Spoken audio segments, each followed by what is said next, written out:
Rüzgar bile canını acıtıyor değil mi?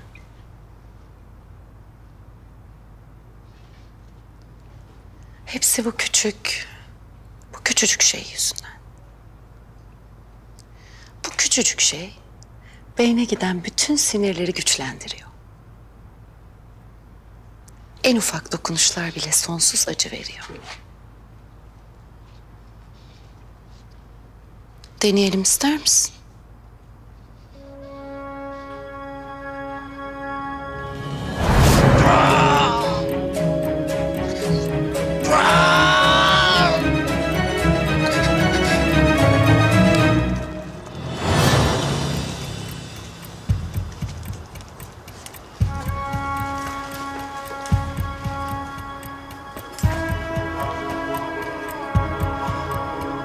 Komutanım bir an önce dalsak içeri. Ben dayanamıyorum. Kardeşim içeride.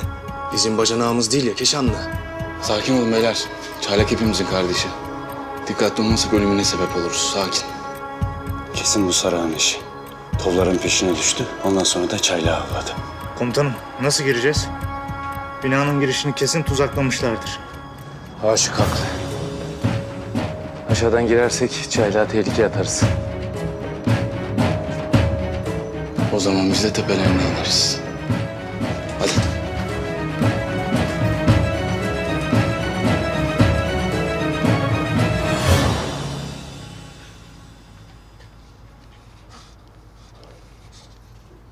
Ne oldu tatlım? Canın mı yandı? Dur. Üflersem geçer belki.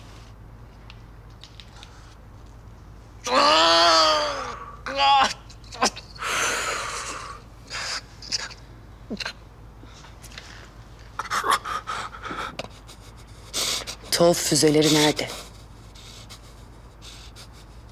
Cebimde. Al bak. Sen bilirsin.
Beni reddetmekle hayatının hatasını yaptım bence. Çok mutlu olabilirdik. Tipimdeyiz.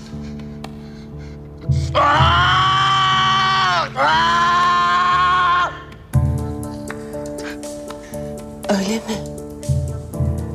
Sence güzel değil miyim yani? 10 üzerinden anca 6. İyi gününde o da.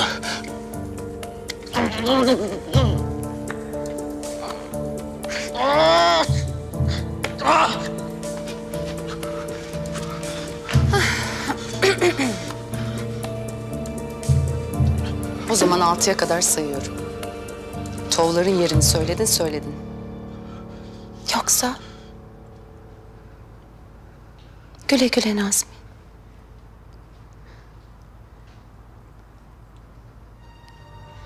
1.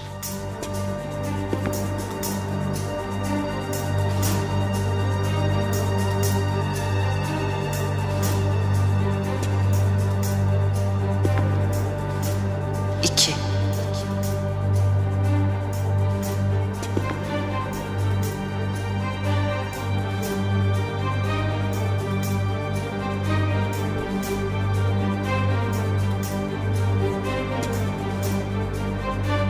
3.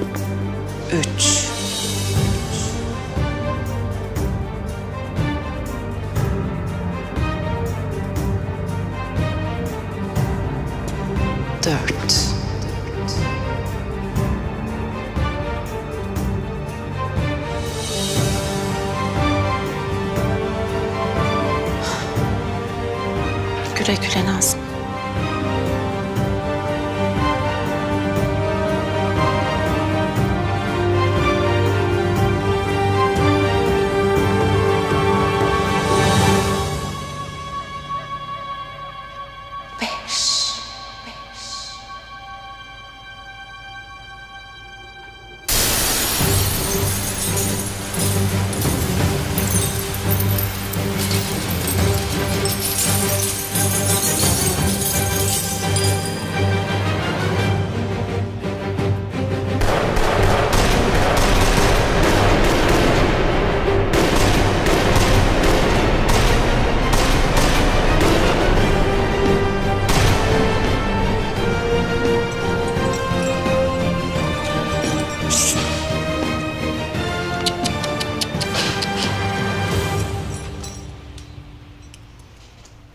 Çaylak.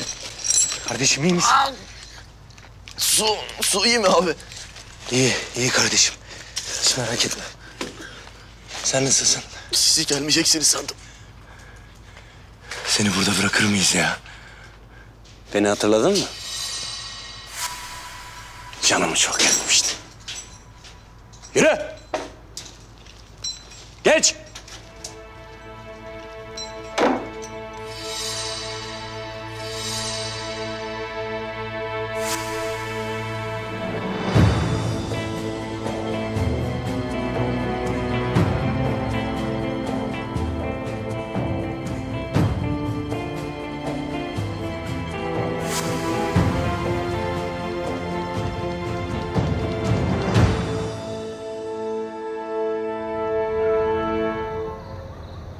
Evet, artık bizimlesin.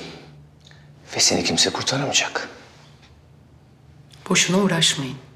Benden bir şey öğrenemezsiniz.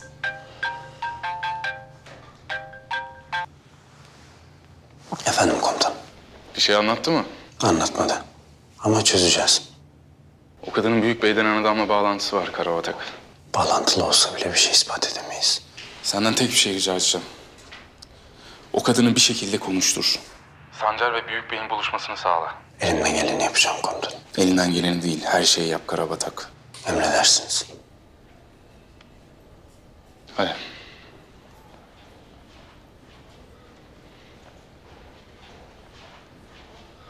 Komutanım.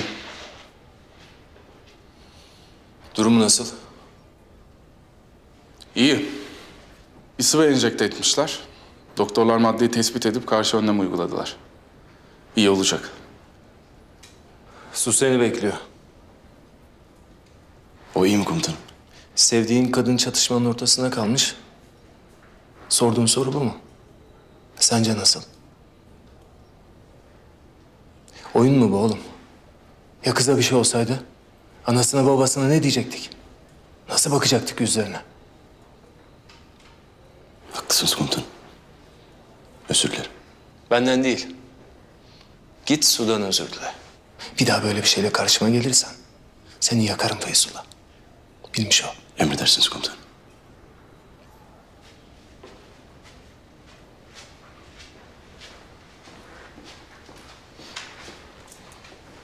Var mı bir haber?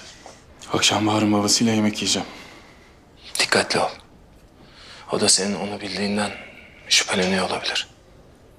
Şu an hiç kimse bir hamle yapamaz komutanım. Kartlarımız kapalı. Bize sağlam bir kanıt lazım. Bulabilecek misiniz? Karabatak'ta kadının sorgulamasında mutlaka bir şey çıkacaktır. Dikkatli olun Yavuz. Emredersiniz. Doktor Akif Akta. Doktor Akif Akta, acil servisten bekleniyorsunuz. Doktor Akif Akta. Doktor Akif Akta, acilden bekleniyorsunuz. İyi misin? Doktor Cansu İyiyim. Özkan. Doktor Cansu Özkan, lütfen danışmaya. Doktor Cansu Özkan. Doktor Cansu Özkan. Oturalım lütfen mı biraz? danışmaya. Buyurun doktor bey sizi çağırıyor. Sağ ol evladım.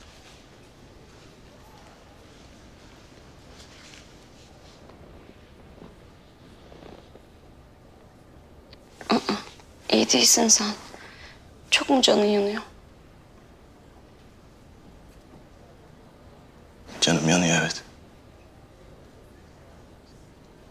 şey yaşattığım için.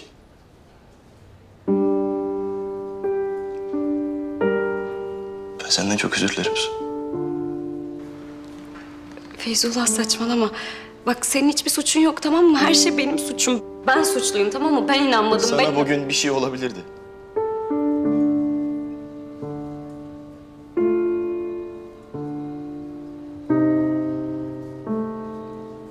Ben sensiz ne yapardım?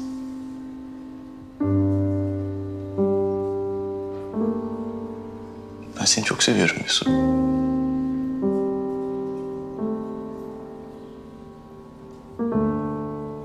O yüzden sana bunu yapamam ben. Neyi yapamazsın? Neyi yapamazsın? Sana bu hayatı layık göremem. Senin hayatını mahvedemem. Ne demek bu?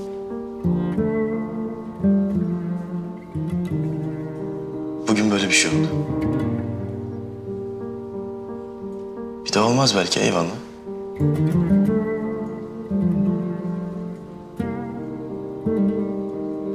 Biz evleniriz.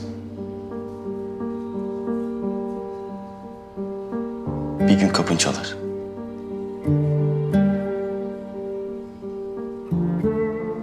O malum haber gelir. Sen dizlerinin üzerine çökersin oracıkta.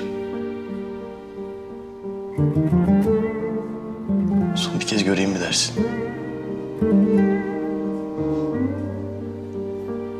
Su. Göstermezler. Gösteremezler. Bir tarif uzmanının karısı olursan eğer son bir kez sarılamazsın bile kocana. Ben parçalanırım. Sen bin parçalanırsın. Su.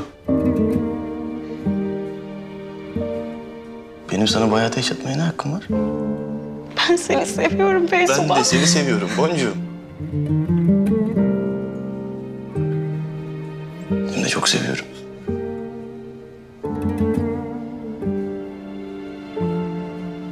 O yüzden de en doğrusu bu ya zaten.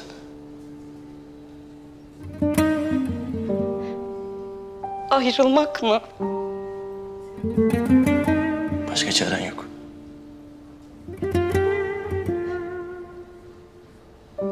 Kaç kurtar kendini. Kaç kurtar.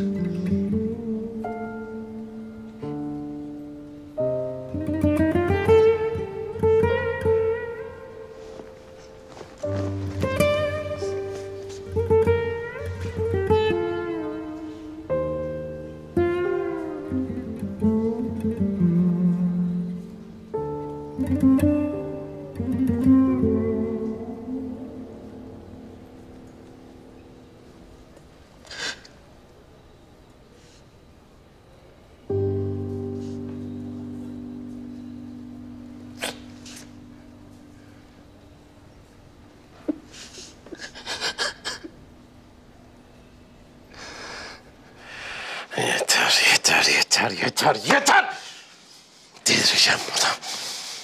Delireceğim. Köpek balıklarını bilir misin? Denize düşen tek bir damla kanın kokusunu alırlar. Hem de kilometrelerce uzaktan. Kan kokusu. Kokuyu alır. Ve sonra avına doğru yüzmeye başlar. Açlık onları delirtir. Yüzdükçe daha da hızlanır. Hızlandıkça yaklaşır. Yaklaştıkça daha çok delirir. Delirir. Sonra avını yakalar. Sonra parçalamaya başlar. İki yana doğru paramparça eder. Her taraf kana bulanır.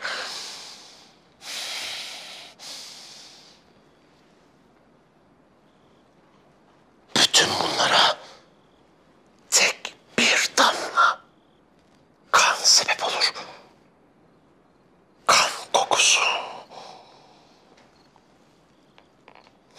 dışarıda.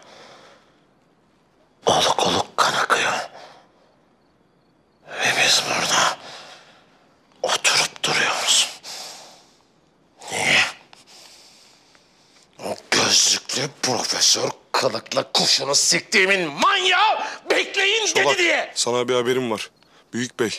Ne olmuş Büyük Bey? Karabayır'a gelmiş.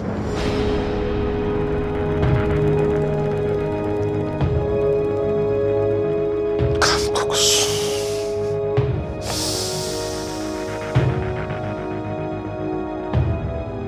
Kan kokusu diye. Buna derim işte.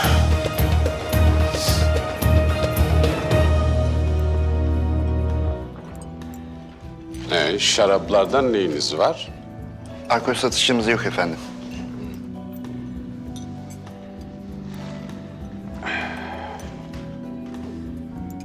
Babacığım ne yapıyorsun? Bir şey yapmıyorum kızım. Damadımla tanışmaya geldim. Ne var? Birincisi o senin damadın ya da benim kocam değil. İkincisi ben çok gerginim. Yavuz'dan hoşlanmadın galiba. Elbette hoşlandım. Yakışıklı, genç bir subay. Niye hoşlanmayayım? İdeal damat adayı.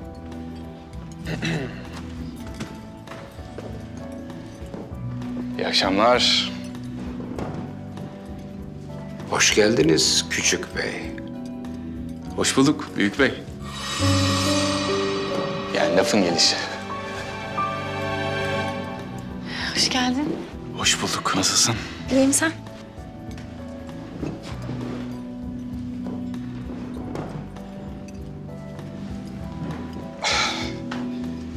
Yemeğe başlamadınız mı?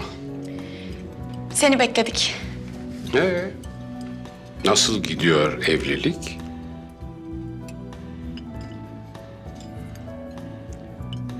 Sahte evlilik diyelim. Bir Türk subayına bu tür sahtekarlık yakışmıyor. Babacığım Yavuz bunu benim iyiliğim için yaptı. Daha doğrusu yardıma ihtiyacı olan insanlar için. Tamam Bahar. Baban şaka yaptı.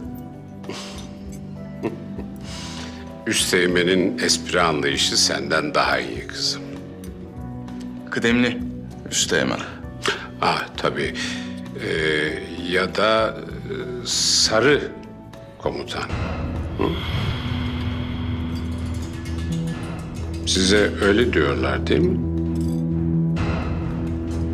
Evet. Genelde teröristler öyle der. Ben de kızdığım zaman Yavuz öyle diyorum.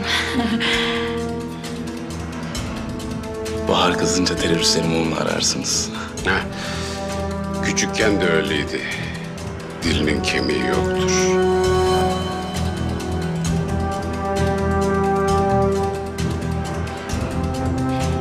O zaman yiyecek bir şeyler söyleyelim. Çünkü ben biraz acıktım, biraz da yorgunum. Pardon, bakar mısınız acaba? Aslan oğlum. Aslan oğlum benim. Aslan oğlum benim. Canım oğlum. Dikkat et dur. Hiçbir şey olmaz benim aslan oğluma. Sen güzel oğlum. Al işte sen kaşındın. Ne güzel kıstın. Ne güzel kıstı komutanım. Yok artık ya. İyice şaşırdın sen. Ver bana ver. Oy oy oy. Allah. Komutanım Allah sizden razı olsun. Çok yük olduk size. Saçmalama Ali Haydar. Başımızın üstünde yeriniz var. O nasıl söz öyle? Duymamış olayım. Ben de yarın bir ev bakayım diyorum şöyle eşyalı falan. Buralara yakın bir yer bakın ama. Of ne güzel olur. Ben de gidip mıncırırım bebişi.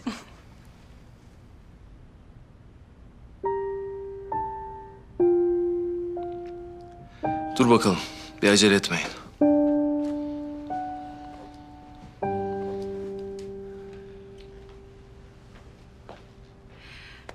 Kızım hadi Ali Haydar abinin çayını koy bakayım. Güzel oğlum benim. Ne güzel kustu ama.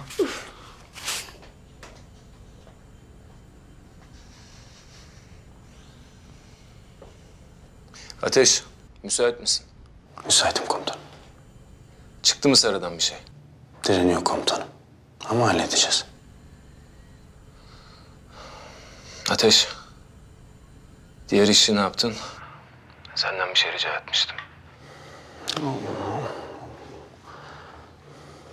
Çocuk 10 numara çocuk komutanım. Dersleri iyi, ailesi iyi, kendisi iyi. Her şey pek iyi yani. Çok iyi çocuk, güzel çocuk. Olur yani. 10 numara çocuk diyorsun ha? Yani endişelenecek bir şey yok. Evet komutanım, o 10 numara çocuk. Hem zaten kızlarınızı da seviyor. Tamam Ateş, sağ ol.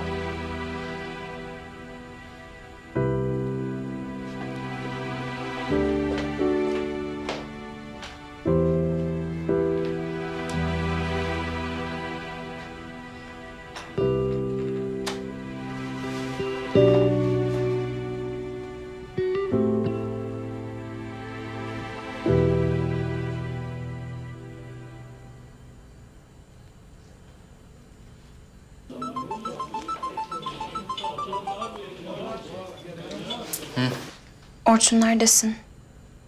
Konuşmamız lazım. Bu böyle olmayacak çünkü. Olur, konuşalım. Neredesin sen? Dışarıdayım. Sarhoş musun? Azıcık işte. Bir bu eksikti. Tamam. Bekle beni orada. Geleceğim ben. Tamam.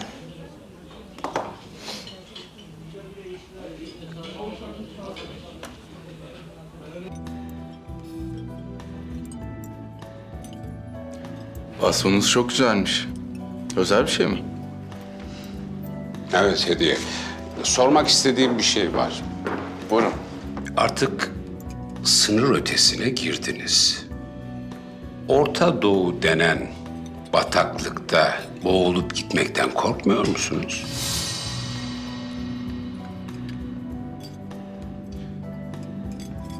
Bizim işimiz bataklık kurutmak. Ayrıca unutmayın.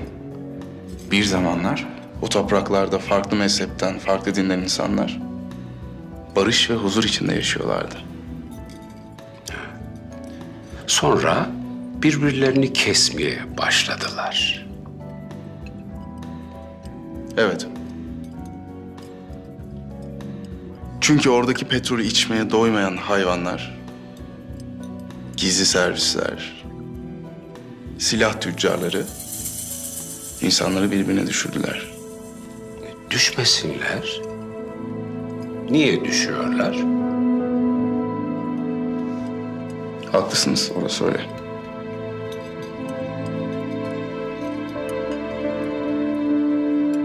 Her suçu batılı devletlerin üzerine atamazsınız.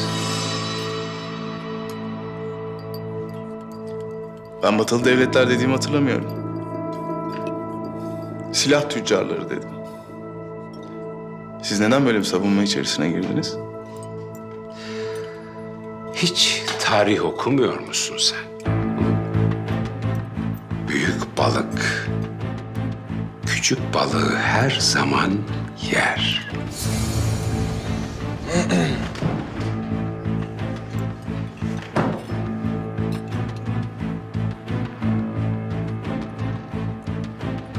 Beyefendi, ben Türk askeriyim. Tarih okurum. Ama esas işim tarih yazmak.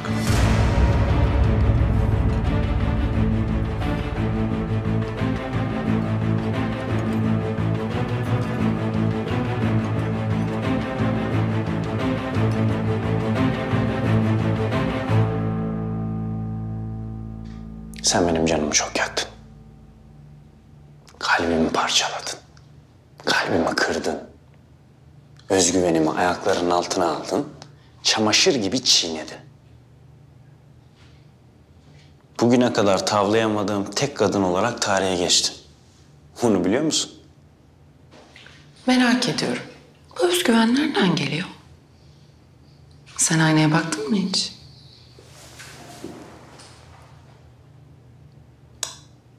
Bakmadım. Niye bakayım?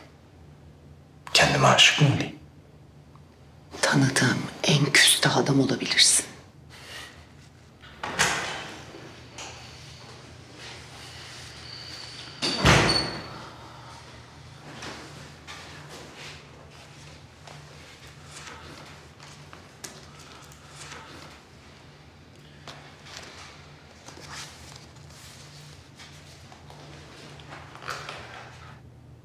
Oh oh oh ne güzel. Neler var neler. Banka hesapları. İyi para indirmişsin ha. Bir ömür yeter sana bu. Sağlam para. Peki Büyük Bey'in bu paralardan haberi var mı? Saçmalama. Niye saçmalayayım canım? Burada ne yazıyorsa onu söylüyorum. Biz bir araştıralım ya. Bakalım ne var ne yok. Sağa sola haber salalım. Belki ilgilenen olur. Birinin kulağına gider. Merak eder. Bir şeyler çıkar yani. Blöf yapıyorsun. İsviçre bankaları değil mi? Hı hı, evet. Resmi bir yazı gönderir, bilgi alırız. İsviçre bankaları bilgi vermez. Niye vermesin? El altından verirler. Hele ki senin devletin eline geçtiğini öğrenince seve seve verirler. Sen paket olunca paraların onlara kalacak. Para nereden geldi, nereden gitti hepsini öğreniriz. Bizim için sıkıntı değil. Hepsi yalan. Ha dersen ki ben size yardım edeceğim. Sizin işinizi kolaylaştıracağım. Büyük Bey'i sizin avucunuza bırakacağım. Siz ne derseniz onu yapacağım. O zaman işler değişir. Sen de İsviçre'ye gidersin. Paralarını çatır çatır yersin. Zürih'te çok güzel yerler biliyorum. Önerebilirim. Zaten o büyük bey paralarını çaldığını öğrenince seni öldürecek. Biz yine öğreniriz. Yine buluruz. Biraz vakit alır sadece. Acaba Büyük Bey seni nasıl öldürecek? Belki de diri diri gömer. Ya da bir gün uyanırsın. Evinden dışarıya çıkarsın. Arabana doğru yürürsün. Arabana binersin. Kontağı anahtarına sokarsın. Arkandan bir namlusunu sana uzatır.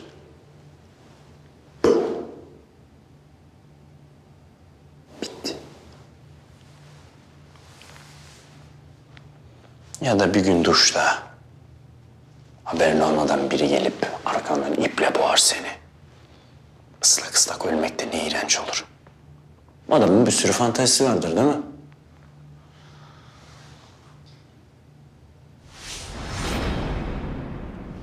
Kızım seni bitirecekler.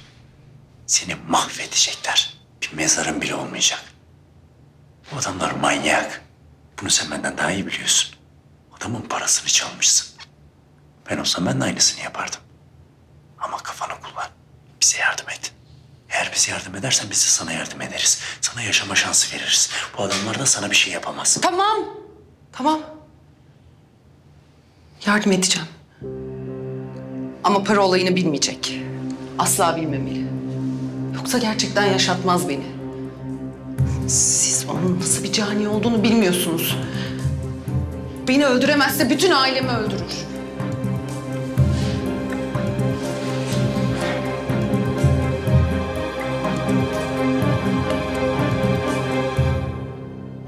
Hadi yemeğimiz bitti artık kalkalım mı? İyi güzel sohbet ediyorduk. Bence de. Yavuz Bey'i daha yakından tanımak istiyorum. Ben de sizi daha yakından tanımak istiyorum. Belli ki çok derin bir kişiliğiniz var. Sıradan bir iş adamı işte. Sen de askersin. Merak ediyorum. Genç yaşta ölmekten korkmuyor musun?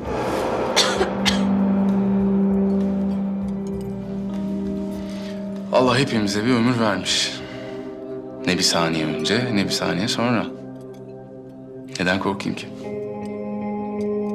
Ben de ölümden korkmayacak kadar uzun yaşadım. Aa, nereden açıldı şimdi bu konuya? Kızmaya başlıyorum. Kızım, ben seni düşünüyorum. Yavuz Bey'in düşmanı çoktur. Genç yaşta dul kalmanı istemem. İnanın beni öldürmek isteyen çok kişi oldu. Yazık ki hepsi şu an yerin altında. Yeter artık. Bahar lütfen. Sohbet ediyorduk.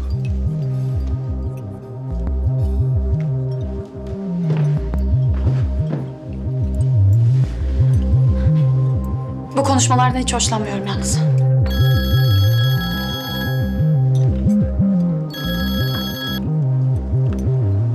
Efendim? Karabayır'dasınız değil mi? Evet. Çok acil buluşmamız lazım. Türk ordusunun sınır ötesi harekatının planlarını ele geçirdim. Görmeniz gereken gelişmeler var. Önlem almamız gerekebilir. Ne yapalım? Vereceğim adrese gelin yarın sabah. Tamam. Anlaştık.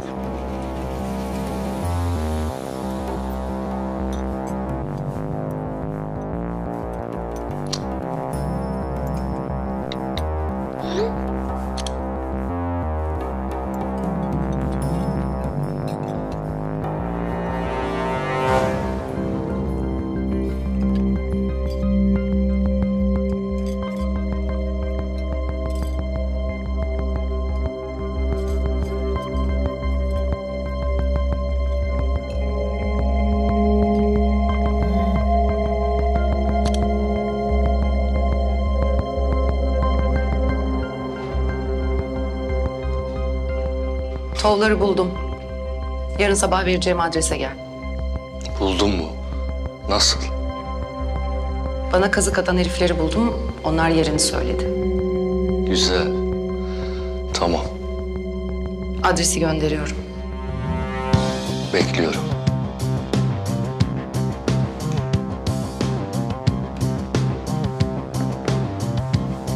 Aferin sana.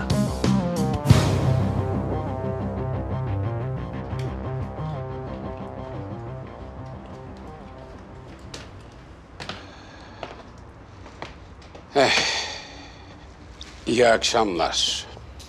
Babacığım bu gece bende kalmayacak mısın? Otele gideceğim kızım. Birkaç işim var. Sizi bırakalım isterseniz. Gerekmez damat. Sağ ol. Araba ayarladılar. Hadi iyi geceler.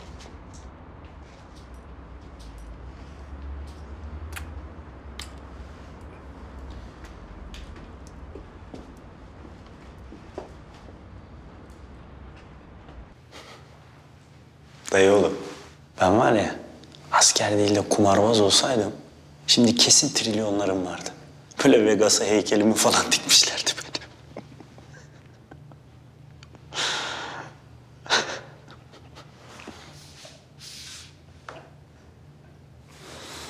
Aç aç.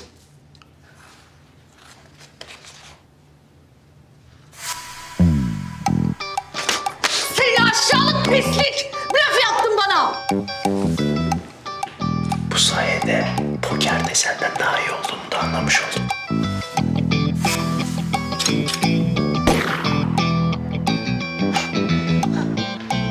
Bu kıza iyi bak.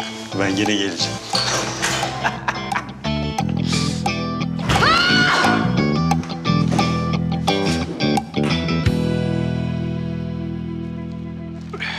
Otele gidelim.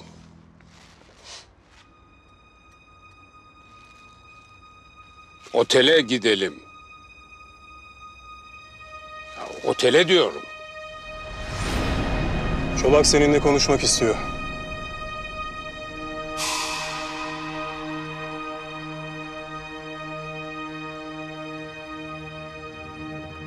Bu ne güzel sürpriz. Keşke sen de burada olsaydın. Oraya gelirsem dayanamam, gırtlağına kesiveririm diye korktum. Eskiden böyle değildin Çolak. Ben hala aynıyım büyükçüm. Sadece birine söz vermiş bulundum. Seni şimdilik öldürmüyorum. Ha, aramızdaki o küçük anlaşmazlığı diyorsan onu çözebiliriz. Ne anlaşmazlığı lan? Sen benim oğlumu öldürdün. Oğlumu öldürdün. Sen de öldün. Artık ölü bir adamsın. Duydun mu beni? Oğlunu mu öldürdüm? Öldürsem haberim olurdu değil mi? Yok öyle bir şey. Yalan söyleme. sakın bana yalan söyleme. Bak, bunu sana kim söylediyse iyi kandırmış. Hayırlı geceler. Otele lütfen.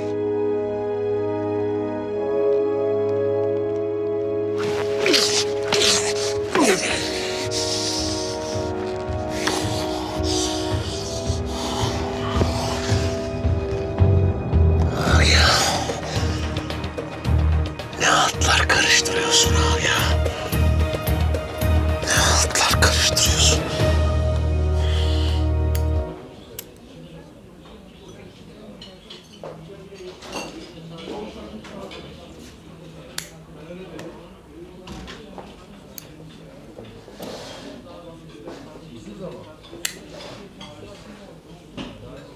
Emanet sende mi? Evet. Hilmi sen misin? Benim. Emaneti alayım. Aygah Bey gönderdi seni değil mi? Manav'ın oğlu gönderdi. Borcum varmış, onu almaya geldim. Tamam tamam. Emin olmak için sordum. Oho Ateş Bey. Ateş mi? Ateş kim ya? Sarhoş işte, boş boş konuşuyor. Geç masana birader, hadi. Yalnız Nazlı'yı çok üzdüm.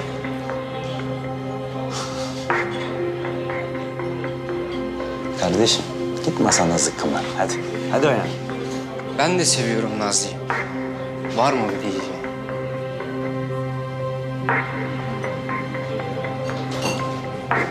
Lan istasyon yapma demedik mi sana? Tamam. Bir şey yok, tamam. Gerizekalı operasyondayım. Siktir. Allah belanı versin senin ya. Dur kızım, sandığın gibi değil. Ne demek sandığın gibi değil? Gördüm işte ne yaptığını. Herif operasyonu baltaladı. Hadi oradan ya. Gördüm diyorum her şeyi, gördüm. Yalan söyleme artık. Ortalık karıştı, ona bir şey olmasın diye yaptım. Orçun, iyi misin? Bak bakayım. İyi misin? Mahvedeceğim, yakacağım seni. Seni şikayet edeceğim. Birader bak, yanlış anladın. Bildiğin gibi değil, operasyondayım ben. Adam da gitti. Ettiniz operasyonun içine. Gitti onca emeğim. Kafa atmak neymiş göstereceğim sana.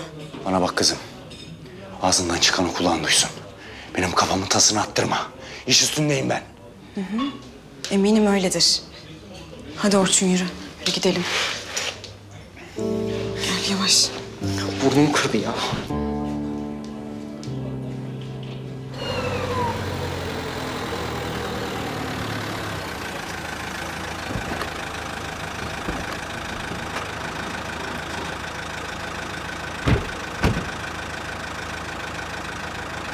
Bir kahve içmek ister misin? Gideyim ya, geç oldu. Peki. Annemi tanıyordun. Babamı da tanıyorsun artık. İkisi de beni sevmediler. Öyle. Ben ama seninkiler hakkında hiçbir şey bilmiyorum. Tamam, annen hastaydı. Peki babam? Boş ver. Annene ne oldu? Niye soruyorsun? Çünkü merak ediyorum. Seni bu kadar üzen şeyin ne olduğunu bilmek istiyorum. Hastaydı, huzur içinde öldü. Hadi iyi geceler.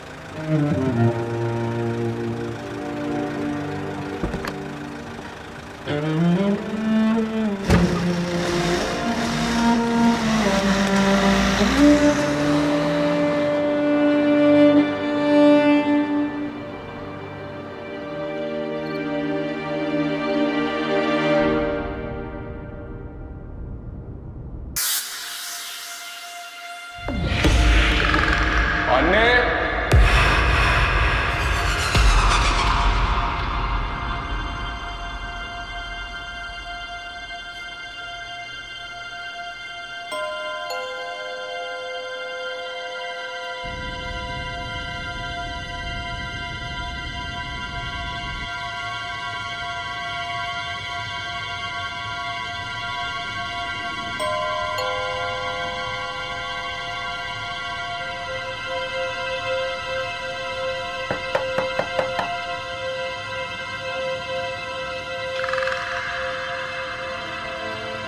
Anne!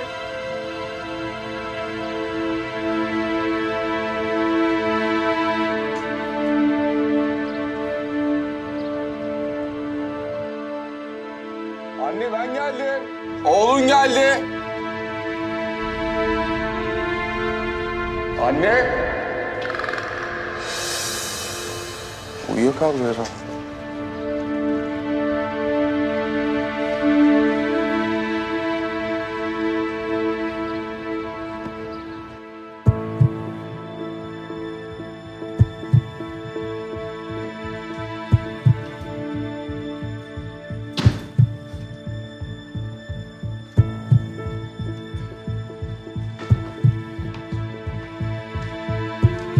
Anne!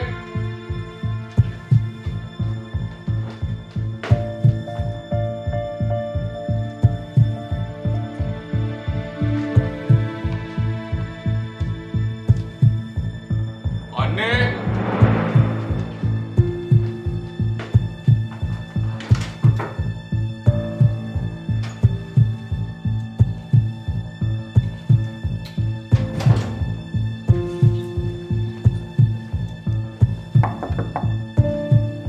Anne!